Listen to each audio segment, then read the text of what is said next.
Hello, I'm Casey Aiken, and this is 21 This Week. Coming up next, County Executive Isaiah Leggett says Montgomery County is open for business. But does anybody really believe him? Rent control legislation introduced by Mark Elrich. Now, how's that going to help the county? And in the aftermath of the Ferguson and the death of Eric Garner, what is happening in post-racial America? Stay tuned. Our panel of insiders will give this story behind the story. We're joined by former Majority Leader of the House of Delegates, John Hurson, Republican attorney and past candidate for county executive, Jim Shalleck, former state senator, Gene Roesser, and education activist, Cynthia Rubenstein. Stay tuned for these stories and more on the next 21 This Week.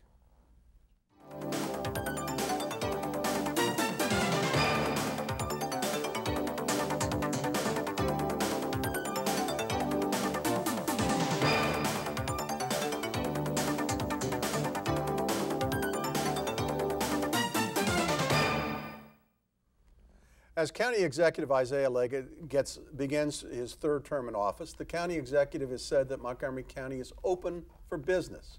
However, a newly released report by George Mason University Center for Region Analysis warns that lagging property values and local economies, including Montgomery County, have not fully recovered from the 2008 recession. George Mason's senior research associate, David Versel, is quoted as saying that people might be surprised to learn how much Montgomery County and even Fairfax County are struggling, and concludes that these two counties are transitioning from affluent suburbs to whatever they're going to become. John, that's a pretty tough message to digest. So do you think our county politicians recognize the weakness in our local economy? Well, I actually think they do, because I think studies like this point out how weak economies. It's not, as you say, not just Montgomery County, but Fairfax County. It's the whole regional area. And part of that, and maybe a big part of that, is the cutback in federal spending, frankly. I mean, that is a huge impact on this area. I mean, we always look at Maryland as being, one of the top states economically. Hey, it's the federal government. I mean, they're invested in both here and Virginia. So when you see those cutbacks come, and there's cutbacks that are still taking place from the sequester and from all the original cutbacks, that federal impact is having a huge impact on this area. And the private sector just isn't able to catch up that quick. Thank you, John. Jim, George Leventhal, the newly elected president of the Montgomery County Council, said the other day that the past election wasn't an expression of voter anger over taxes, but a message that residents want to know that their taxes are paying for a government that works. Now, you ran for county executive in the last election. Does that statement reflect what voters were expressing to you during your campaign? Oh, not at all. Taxes was the main issue, and that's why Larry Hogan is our governor. There was an outrage about the 40 tax increases under O'Malley, the increased taxes in Montgomery County. Doesn't translate to votes for Republicans in Montgomery County, but the main issue people had was the cost of living and taxes. And I would agree with Jim on that. I think the feeling about taxes was statewide. I think in a sense it was covered up in a heavily Democratic Montgomery County, but you can tell from the statewide results that there was a real, if you want to call it, an O'Malley hangover from the whole tax thing, and that's what, when you look at the numbers that Hogan got in other jurisdictions outside of the four that Anthony Brown won, the numbers were astounding. And that really is, there's something going on there that people were tired of. Right, but doesn't that kind of belie the message that you just delivered, that our local executives understand what's happened here? Well, I mean, the fact is, the commercial real estate market in Montgomery County for office, industrial, and retail is extraordinarily weak. It's probably the weakest that it's been in 2 decades. Yeah, no, I would say, when I say that our politicians here in Montgomery County understand it, I think they are getting to understand it. Studies like the one you cited, I mean, we have to pay attention to the impact of taxes on the electorate and on businesses. See, what I'm afraid of, John, is that we see a large degree of residential growth, particularly in high-rise projects that are along Rockville Pike and in other areas of the county surrounding Metro, but it doesn't really backfill the commercial space that is being left vacant. Yeah, no, I think there's an issue here, but you're right. Gene, I want to go to you for a second, and this is a question about whether the election of a Republican as a governor help or hurt Montgomery County, and is there any significance at all to the fact that Doug Duncan, who was an opponent of Isaiah Leggett, has been named to the Hogan transition team? Well, as both Jim and John have said, the new governor's pledge to lower taxes and to curb spending and to give some regulatory relief, that's bound to help Montgomery County.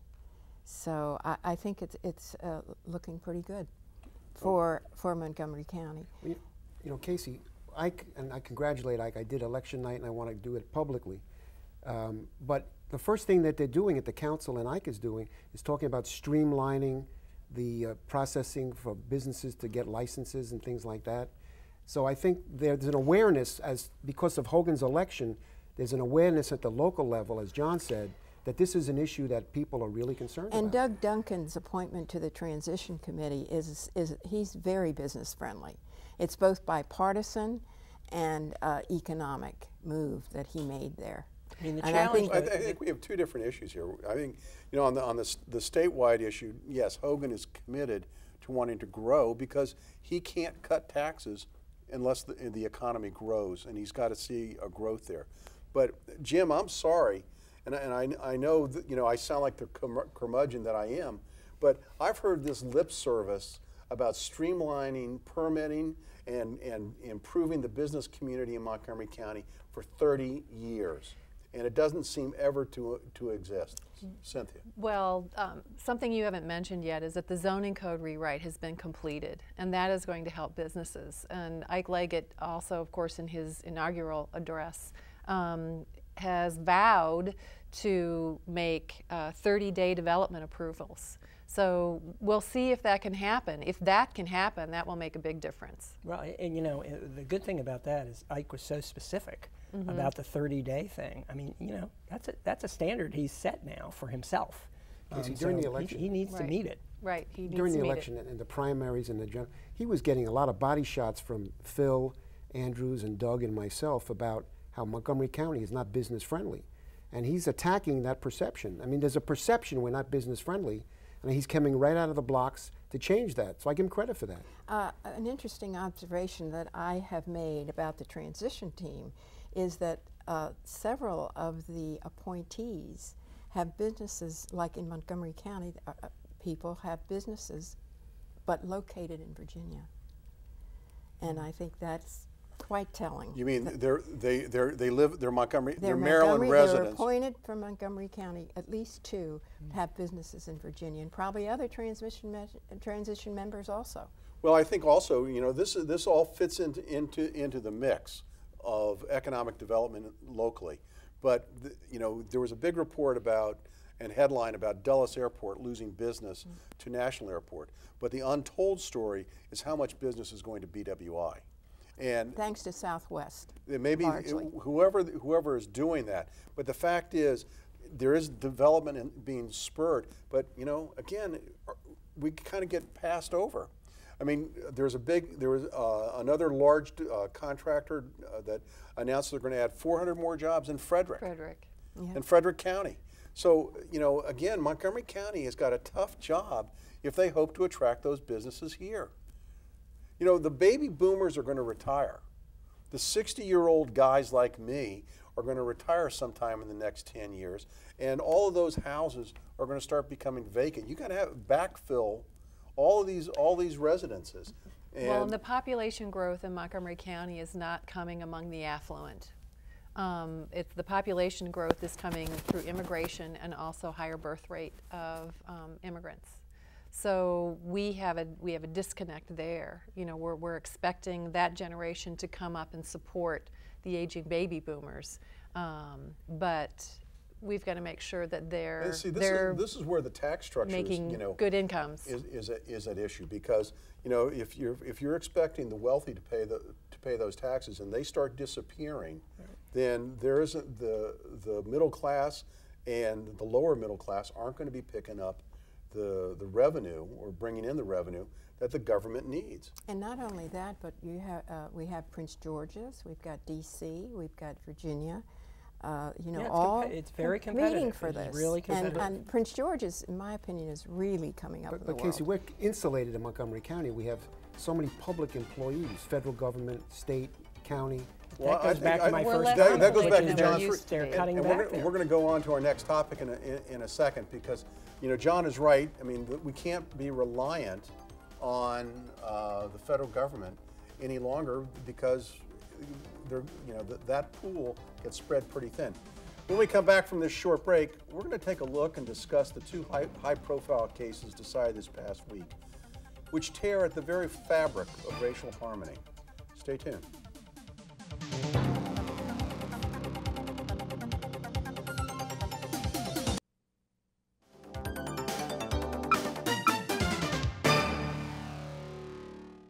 Welcome back. Americans have been struggling to put into perspective the unrest created by the decisions in the Ferguson, Missouri killing of Michael Brown and the death of Eric Garner in Staten Island. In each instance, a police officer was alleged to have acted illegally, and in each instance, a grand jury refused to press criminal charges. In Ferguson, the decision by the grand jury set off 3 consecutive nights of rioting, burning, and destruction in that city, and other protests across the nation. The reaction from the death of Eric Garner has not been as pronounced, but it's also very new. But protests have occurred in cities like New York, Los Angeles, and Washington, D.C.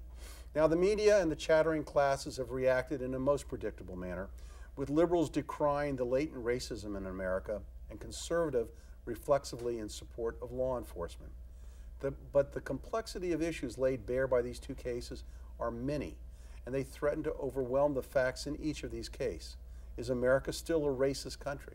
Is there a war by police on black men, or are such killings a rarity? Is the legal system rigged against blacks?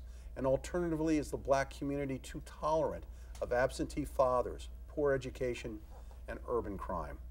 John, have the larger issues overshadowed the specifics in each of these instances? I think there's no doubt that the larger issues have come to the fore with these two cases. Just to point out to everybody, we're part of the media and the chattering classes, just to point that out. But I'll refer to that later. I think this sequence of these two cases is really educational for America. The first case in Ferguson, we didn't know what the facts were. So the grand jury, you know, we had all these articles in the Washington Post about what happened when, and you know, this was that, and so people were trying to make up their mind about what did happen. You know, how did this happen? How did this young man who was unarmed, you know, get shot at point-blank range practically? But then the second case came along, the Garner case in New York, and it was just so clear from the video that there was overwhelming police force against something that did not need overwhelming police force. And so I think everybody in their minds are questioning, and I think, you know, the normal breakdown of, you know, how you said, sort of the liberal, you know, police brutality argument, and then the conservative, you know, we need more law enforcement, has broken down in that case, and people are rethinking that. You haven't heard any Republicans, I've heard one Republican on cable defend what happened in the Garner case. I haven't heard any more Republicans. Everybody seems to think, no, that can't be. There was clear probable cause just with the video. So I think this is a moment for America to really start thinking about this and try to decide what it is. One thing that came clear to me out of this is, you know, Republicans, in my mind, have always talked about freedom from government. If this is an example in New York of freedom from government, you know, your liberty, the guy was selling loose cigarettes. I mean, you know, is that a really big, terrible crime that we need to, like, kill somebody for? I think the two cases sequentially have really opened people's minds to a dialogue. And in addition to those two cases, there's what's happening in Cleveland, where the Eric Holder is monitoring the Cleveland Police Department, and they have to go through massive retraining and policy changes. And the 12-year-old who was shot in Cleveland. Now there's a new case in Brooklyn of an unarmed man who was shot in a stairwell by a rookie police officer. Well, I want to go to Jim, because Jim brings some depth of experience here. Jim, you were a prosecutor for several years, in addition to being a practicing attorney now, and you've defended several police officers in matters. So would the reaction have been the same if the, do you think in Ferguson and in the Garner case, if the grand jury had brought back an indictment, but a jury, after hearing all the evidence, came back with a not guilty verdict? Well, the frustration may have been the same and the anger, but I've always believed that the grand jury is a secret proceeding, and there are certain cases like these where there shouldn't have been a secret grand jury. The prosecutors could have held preliminary hearings in front of a judge and air the evidence in front of a judge to decide whether to hold these cases for trial. I think the secrecy of the grand jury is what frustrates people, and they say, well, we never had our day in court. These two dead men didn't have their day in court. So I think the reaction would have been more understandable if there was a trial and they were found not guilty. But well, without a day in court... I think that's a really good, very important point, Jim, and I'm recalling my law school days. There's an option. They could have gone to a judge to get an indictment, and that's an open hearing. So the choice for the prosecutor is whether or not to go to a judge to present this evidence, which is open, or go to a grand jury. Yes. And particularly in a police brutality case, for the protection of the prosecutor, making sure that there's an open airing, doesn't it make more sense to go to an open airing? I think at least in Ferguson, that's what the prosecutor was attempting to do, because I think there was a. But wouldn't he have had that option in Ferguson? Yes. Yeah. Well, so we assume so. I don't know. Yeah. I don't know Missouri law, and I don't know the law in New York whether or not those. No, it's definitely true that you have an option in a lot of states. Most states. I know in Maryland you do. Well, I know it's different in California, where you can actually have a trial, a petit trial, before probable cause is discovered. And in any event, but I want to go back to something you touched on. I think one of the things about the video in the Garner case is also a distortion. I mean, we think we know what we saw, but the camera doesn't show the pressure that was being placed on Gardner's throat. It doesn't show the exact second that the police officer let him go. And so I think the inflammatory nature of the video makes us think we know what happened, where we might not. And I'm not disagreeing. Nor did they know audio. that this was a sick man. Well, no, I don't think there's they the audio really as well. realized There's how the audio as well, vulnerable. Casey. And But there's the medical examiner's report that verifies the injuries that were caused by the police officer that contributed to his look, death. I'm not trying to support it. I understand. I'm just trying to say that opinions become very hardened by what we think, and very quickly by what we think we know. And I think all sides have to kind of recognize that, just like in pro football, the camera can lie as well as tell you the truth. Yeah. So I think that's an issue. What I think that video shows, don't even go to the chokehold or anything else. It shows many officers surrounding a guy who was doing something that was relatively harmless. And that ended up in the death of a man. So I'm just saying that I want to give you a counterbalance to that, because I heard, the fact is that Rudy Giuliani, when he became mayor, instituted policing, and it brought the murder rate down from 2,200 murders per year to something in the low 300 level. And it was done by going after specifically those low-level criminal offenses that were being ignored, because at a certain level, if you tolerate it, it just breeds more crime. But now, I'm not defending fact. Here's another fact. The chokehold is illegal for the NYPD to use, and this police officer used a chokehold. Again, Cynthia, I don't know if it was a chokehold. I don't know if it was determined definitively that it was a chokehold. That's sure looked like one. It sure looked like one. A chokehold can break your larynx. Right. His larynx wasn't crushed. But Casey, the anger. I mean, I think we're using a terminology loosely, and we don't know everything exactly. But the anger is the decision was made in secret. Right. You're right. And secrecy is something that Americans are intolerant. We're an open society, and when decisions are made in secret that are life and death, everybody's suspect and frustrated. And I think that's why the anger is so high. All right, and I want to go, that's a good segue to Gene, because Gene, I want to ask you this question. And we've talked about it a little bit right now. One side alleges that the facts are X, and the other side alleges that the facts are Y. So are there any indisputable facts in either of these cases? Well, I'm going to digress a bit. Let's go back to Ferguson. I think the police really, they need to, something has to be done to work better with the community so that they won't trigger such immediate racial division. And also, I want to comment that I don't think there's any excuse for the destruction of stores and shop owners.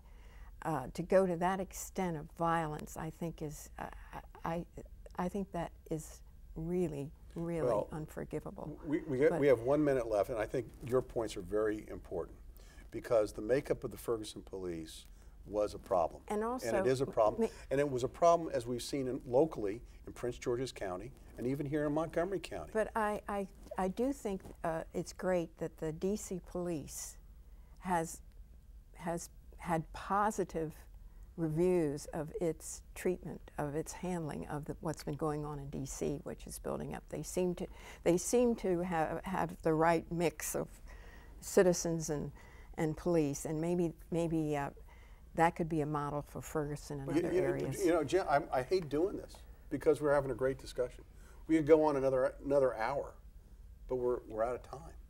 And you know, I think this is the important fact is the question that I asked at, you know, kind of at the end. Is this going to be, you know, a hardening of position or an opportunity for further discussion? And I think it's going to be further discussion. Stay tuned for parting shots when we come back from the short break.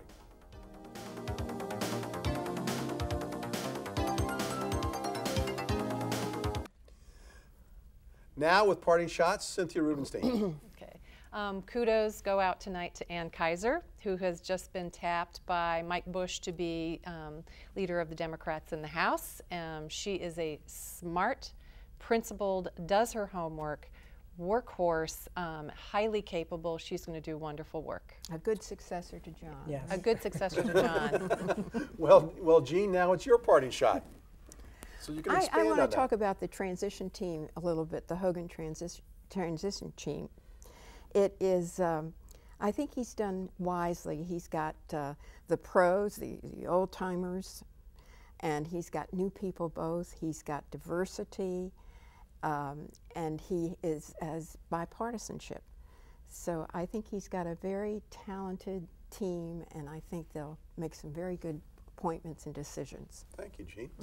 Jim Shalleck, your parting shot. It's good to see you, Jim. Well, thank you. I understand you've been on with 21 this week, 21 years. Yeah, it started in 1994. But let me say, I want to congratulate Ike Leggett and all of the other Democrats who won. We, again, didn't win one race in the county. And I want to congratulate my running mates. They did a great job. But my main point I want to raise tonight is to thank you and this great staff here. Because as a Republican candidate in Montgomery County, I know firsthand how dismissive the media generally is of Montgomery County Republicans. Often our candidates don't even get any publicity that they're even running. But this is the only show that gives Republicans and Democrats an equal voice in local politics. And I appreciate it. I know the Republicans appreciate it, and I'm sure there's many Democrats that do too. So thank you. Well, you know, to be quite fair, it's the county council that allocates the funding for Montgomery Community Media, and we have to thank the county council for everything that goes on here. John. Yes, quickly, just a quick shout out to retiring chairman of the council, Craig Rice, who's trying to up the fines for cars that are whipping past stopped school buses, which is really dangerous. That's really bad. But my final request to everyone out there is to think about the Christmas season, the Hanukkah season, and take this opportunity to not listen to the chattering classes about race, but to find somebody of another race and actually ask a very serious question to them and have a conversation, an adult conversation about what's going on in this country about race. Because you're really going to learn a lot more from that conversation than you are from us.